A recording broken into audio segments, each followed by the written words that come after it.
If you're going to do it, do it. Say what you can do. Do what you say. If you can't do it, don't say you can do it. Don't over leverage yourself. Don't over leverage a decision and then jump in and kind of dip a toe. I think I'll try it out. No, think if you're going to try it out beforehand, but when it's time to go, dive. Finish it, find out. Lap 1, 38 Come out the other side. Don't leave it and go, if I just would have, That keeps me up at night. I think it keeps a lot of us up at night. When you half-ass something you just don't know, whether you failed or succeeded, got what you want or didn't get what you want, finding out and looking in the mirror and going, I didn't half-ass it, I went all the way, I found out, and that ain't for me. Or I found out, and you damn right that is for me. That's a great place to get to. I think part of the challenges in life is a lot of us are running around half-assing ourselves, half-fooling ourselves, not full of ourselves, not studying ourselves enough, not holding ourselves to task enough, not patting our own self on the back when we do get what we want enough, not cracking our own whip on our backside when we do get out of line even though we knew better. I wish we were more full of ourselves that way. Someone said this to me before. Matthew, you're so full of yourself. And I, without thinking, I was like, well, who else am I supposed to be full of? That's a good line. And I stopped after. I was like, that's exactly what I meant. And I went and wrote that down. I wish more people were more full of themselves. I think we should take some time to be able to look in the mirror and own that thing that we pulled off and go, good job. That's what you wanted. That's what you got.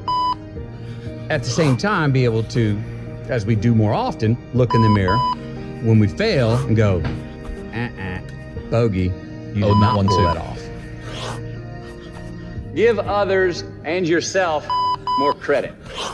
Happiness, you can't guarantee it, but there is a science to satisfaction. There, you can look at habits that engineered less pain in your life, maybe more pleasure, but at least less pain. And that's a win. So much easier to be supportive and gentle of other people than of ourselves. You know, you will happily bestow this sort of gentle, reassuring pat on the shoulder when somebody succeeds or falls short when they tried their best. Yet, given the fact that you tried your best, you give yourself a kick on the way out of the door and a harsh word to follow you. Yeah, because I got myself in the pickle. Because things didn't go how I wanted it to go or how I believed it could go. Life's the ironic tragedy. Life is pain. I'm the reason that I stepped in, which is also an asset. Even if someone goes, why are you giving yourself so much credit for screwing that up?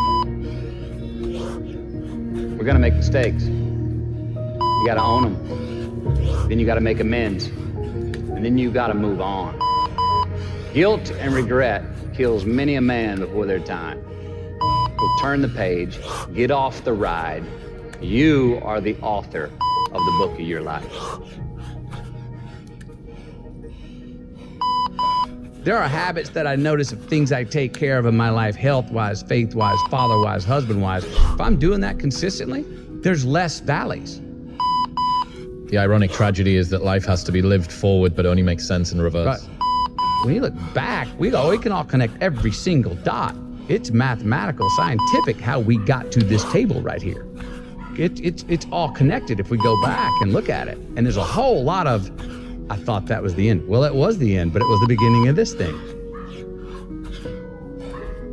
What you're leaning into is that mystery going forward, right? That ironic tragedy, that you have something to push off the, well, I don't know what I do want, but I do know I don't want that. You have leverage. Yes. You know, it's there. You know, we always say, well, who are you? You know, once you figure out who you are. And we ask, I try not to ask my kids that now. But I want you to know who you are.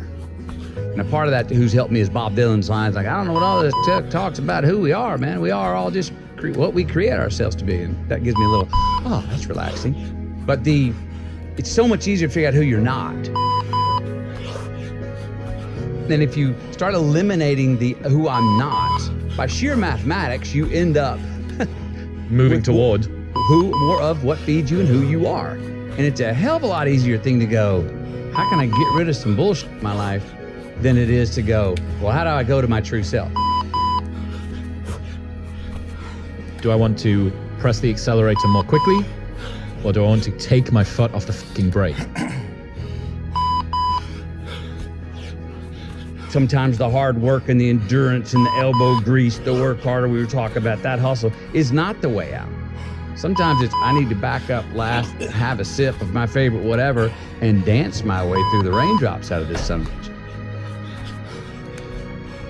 And even looking at the things that are bad and going, oh, thank you. Appreciate that. I think one of the themes of your worldview that I've become familiar with is alchemizing bad times into good ones. A reminder that things that seem bad can end up being good.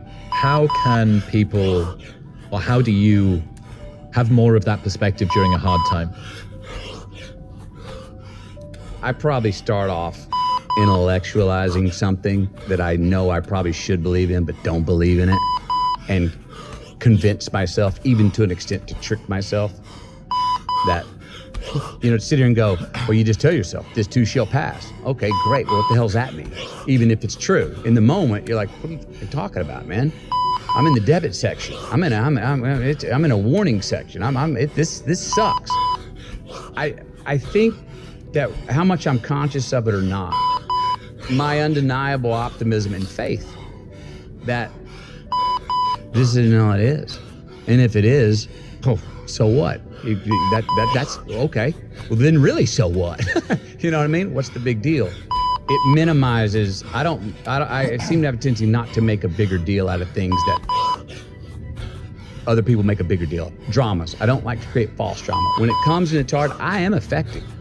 I get the blues, I get sad, I get mad. I'm a shit to be around. I can't get to sleep. I got demons in my own head trying to work the riddle out. Why did this happen? That's the other thing that's tough for me is I think that any bad thing that happens to me, my initial reaction is, what'd you do wrong to lead to this? Heard a quote recently that said, every man knows reflection and introspection when he's at his lowest.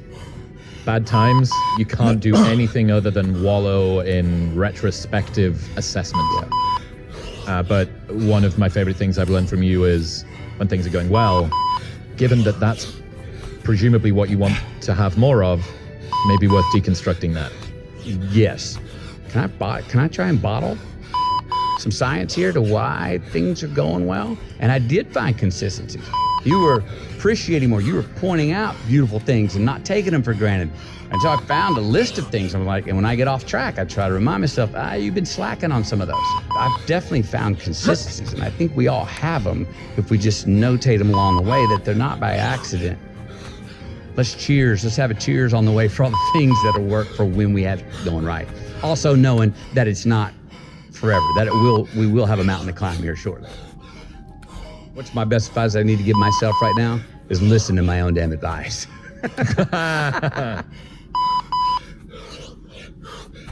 Well, we used to look up at the sky and wonder at our place in the stars. I want to skip the flattery and the attaboys, because I do know this. The sooner that we become less impressed with our life, with our accomplishments, with our career, with whatever that prospect is in front of us, the sooner we become less impressed and more involved with that and these things, the sooner we get a whole lot better. Lap 2, 825. It's like we've forgotten who we are now. Explorers, pioneers, not caretakers. Now, why do you pursue things that scare you? Why seek the role that's hard? Because it costs me something. Because it costs. It comes with a price. It's not really a risk unless you lose the fight. I feel more alive in them. I have an experience in the making of them. I'm nervous every day I come to work. There are things you can get away with in this world, and there are things you can't. Life is not easy. It is not. Don't try to make it that way. Life's not fair. It never was. It isn't now, and it won't ever be. Do not fall into the trap, the entitlement trap, of feeling like you're a victim. You are not. Get over it, get on it. And yes, most things are more rewarding when you break a sweat to get them. I feel like when I nail a day and I knock it and I know I did, I feel like, yes. I have a measure at the end of the day of like, you set out to do something, you prepared for it, you had intention, and you did it. That gives me gratification. That makes me feel, gives me significance. That gives me confidence. So be brave, have courage, and when you do, you get stronger, you get more aware, you get